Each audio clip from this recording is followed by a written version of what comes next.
Beliefs they're just that. They're not something that's like, carved in the stone and it can never be changed. You decide what you believe, and believe it or not, no pun intended, or pun intended, whatever.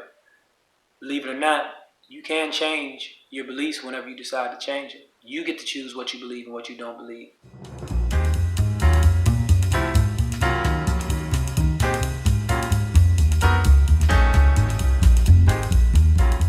Hello everyone, Coach Chris here again today to talk to you about something interesting. Today I want to talk about limiting beliefs. I mentioned that in a video in the past, but I want to spend a little time talking about that today because it is what stops you from doing whatever it is you think you can't do. Is a limiting belief. It's just that. It means it's something that you believe you can't do. And so everybody has limiting beliefs. And usually they center around them thinking that they're not good enough for whatever it is they're trying to do, or just not good enough in general. And of course, these limiting beliefs are found at a deeper layer of the subconscious mind, the subconscious self. So they're not like something that you realize that you're doing unless you pay attention to your thoughts when you have them. So, for example, if you feel like money is something that doesn't come into your life, it doesn't flow into your life the way you want it to, there's probably some limiting belief behind that that's keeping the money from flowing to you. If you don't have the types of relationships that you want in your life, it's probably a limiting belief somewhere subconsciously saying that you're not good enough for that type of relationship. If you don't have the type of job you want, if you're not getting the promotions you want, if you're not having the things in your life that you feel you should, then there's some limiting belief, because beliefs are the only thing that either brings something into your life or stops it from coming into your life. So, how can you tell if you're having a limiting belief? Well, first of all, you need to be conscious of what your thoughts are, because your thoughts are a reflection of what you believe. And so, when you have thoughts like, that was stupid, I'm stupid, I should have done that, I could have did better, that always happens to me, whatever the case may be, those types of thoughts that are not expansive or encouraging you are limiting beliefs. And even though I said thoughts, the thoughts come from your beliefs. So the thoughts can always be traced back to what you believe to be the truth about yourself, or even just about reality, the world you live in. If you believe the world is, unfair and unsafe, and it just isn't giving you the things that you want, or the things that you want are not happening in your life the way you'd like them to, then you have to examine those thoughts and trace them back to why you believe what you believe. And our beliefs are something that we started out with from our parents. We didn't come here with beliefs. As children, we didn't come here with any beliefs. When we were first born, we didn't have beliefs.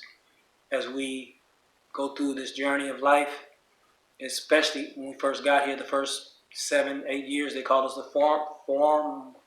formative years. It's when you're being formed. It's when your values, your morals, your beliefs, your ideologies, philosophies, even at that young age of philosophy. And then from that point on, you kind of live based on what was instilled in you at a younger age. But the interesting thing is, as you progress through life and as you become older and as you become an adult, then you have the opportunity to recognize some of the things that are limiting or are holding you back. So there's a whole host of categories of topics that produce limiting beliefs, from culture, the culture we live in, tradition, how things are normally done, and if you want to go against the tradition, then sometimes it's not accepted. Society, the media, history, science, religion, politics. There's a pretty extensive list of the things that we accept or adopt as the way things are and as our beliefs. And if we never stop to examine those beliefs, then we will be navigating our life based on those beliefs our whole life. I think that most adults, though, as you become an adult, there are things that really don't sit well with you or don't feel good, which is another way you can determine if something is a limiting belief or not serving you. how do you feel about situations? How do you feel about the way somebody talks to you, the way a situation unfolds? Do you feel uncomfortable? Do you get irritated? Are you impatient? Those are all signs. Emotions are signs that something is going against something that you believe. Because if there is harmony or congruency or symmetry with what you believe and what you're experiencing, there will be no, let's say, irritation, or there will be no friction or no type of resistance within you, because everything is aligned and it flows smoothly. So whenever there's some type of emotional disturbance, whether it's anger, frustration, impatience, uh, or any number of negative emotions, that's letting you know that there's some uh, misalignment with something you believe versus something that you're experiencing. And so sometimes that's a good thing. It's not necessarily bad that you have negative emotions. Emotions are good, and we just need to use them the right way. Use them as the tools that they are to guide our evolution, our decision making, and our reactions and processes that we will exhibit based on something that triggers a certain feeling within us. And so emotions can be a very good barometer or indicator of something that lets us know that something is not right. And so the thing you need to do is pay attention to how you feel from moment to moment. And then pay attention also. So we have the thoughts that we say to ourselves. Are they uplifting? Are they encouraging? Are they empowering us? Are they motivating us, inspiring us to move forward?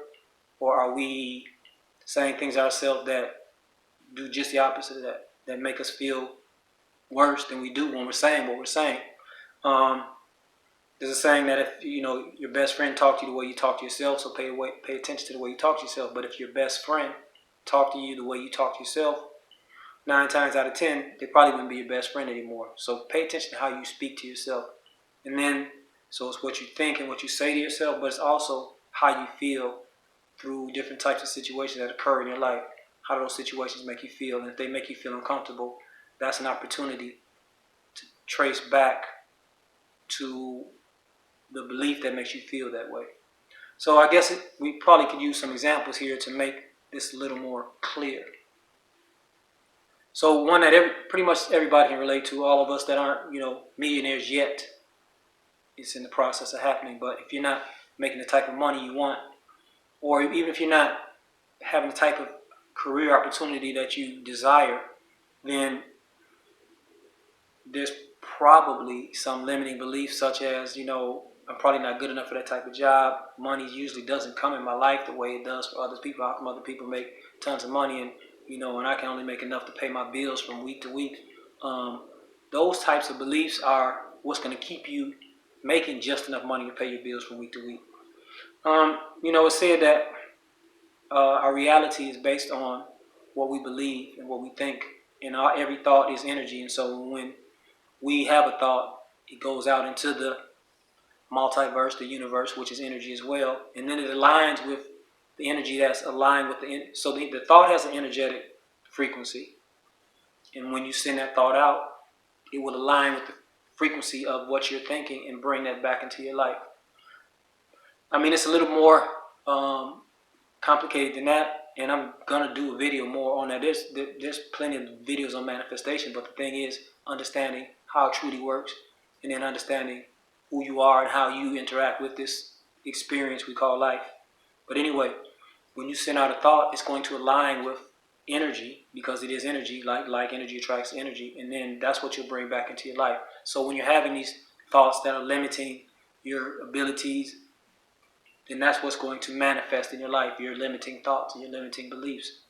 So it's important to tune in to what you're thinking, what you're saying to yourself, and also tune in to how you feel when you're with other people, how other people make you feel, because it's also said that, and it's more than said, it's true that when you have an emotional reaction to something that somebody says or does to you, they're just a reflection of you.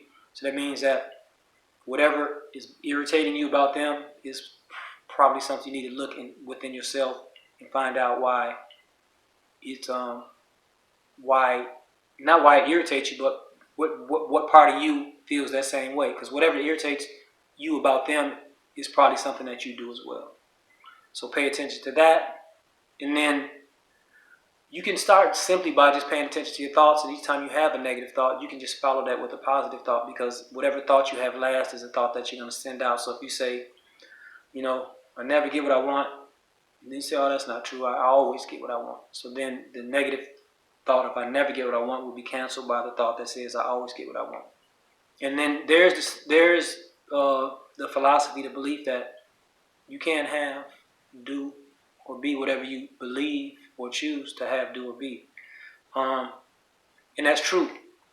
But superficially, if you're saying things like, yeah, I can have this, I can do this, I can be that, that's fine. Those are kind of like affirmation when you're saying something, trying to convince yourself that it's true.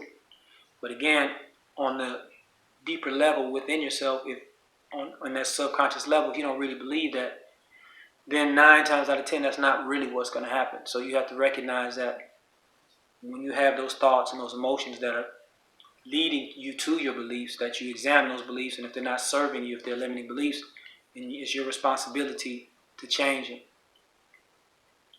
Beliefs they're just that. They're not something that's like, carved in the stone and it can never be changed. You decide what you believe, and believe it or not, no pun intended, or pun intended, whatever. Believe it or not, you can change your beliefs whenever you decide to change it. You get to choose what you believe and what you don't believe. And in our lives, I'm sure there's instances, there might be an instance in your life where something actually was powerful enough to convince you, or not necessarily convince you, but have you change something that you believed for a good part of your life. And then all of a sudden something occurred, or some information was, you were exposed to some type of information, and it changed what you believe. But generally, we have to work on changing our beliefs just because we think we have to work on that. So when you can shift your belief from thinking that it takes work to change your beliefs, then you can change your beliefs instantaneously. And there's more to it than that too. Like I said, that's going to be a long video. I don't want to do. I don't want to get into that right now, but I will do a video on that, because there's plenty of information on just. Let's start with the foundation, the fundamentals of how to create your reality. And it does start with your beliefs, but then again, what I'm talking about today is just the beliefs that you have that limit your ability to do things, and how you can just start there. You can start by paying attention to the thoughts and emotions, and then tuning in to what you're thinking and believing, and shifting that, and just start with that. It's almost like, I always use the exercise as a metaphor or analogy. If you want to change your body, you can just start with a few exercises, a few minutes a day, and then build up from there, and work your way up to, working out half an hour a day, an hour a day, whatever your desire is, whatever your goals are. You can build up from the beginning. You don't have to do it all at once. And the same thing with your beliefs. As you notice things that are bringing negativity into your life, because that's basically what it is. If it's not there's no neutral. It's either going to be positive or negative. And so if it's something that's bringing a negative or lower frequency energy into your life, then shift it, change it. Just change the things that you think, just right away. You can just say, okay, well, you know what, I am good enough. That money does come to me whenever I desire it. And so, I don't want to keep repeating myself, so I'm just going to stop right there for now. But you can definitely look forward to more videos on how to not only manifest your desires in life, because that's all going to start with, how you, change your beliefs, and how you look at the reality that you exist in, and understanding, more importantly than all of that, is who you are and what you're truly capable of. And once you understand that, then the rest of it is pretty easy. Once you understand who you are and what you can do, and once you start doing that based on who you are, then everything else will fall into place. But at least pay attention to what you're thinking and what you're feeling, and tune into that. I know we have, a lot of us have time right now where we kind of spending quite a bit of time inside, and more time probably thinking or reflecting than we normally do. So take that time to tune into yourself, and give yourself some love. Give yourself some love. Tell yourself that you are a powerful creator, and that you can have and do whatever you decide you want to have, do, or be. That's all up to you. All right, so until next time, Stay well.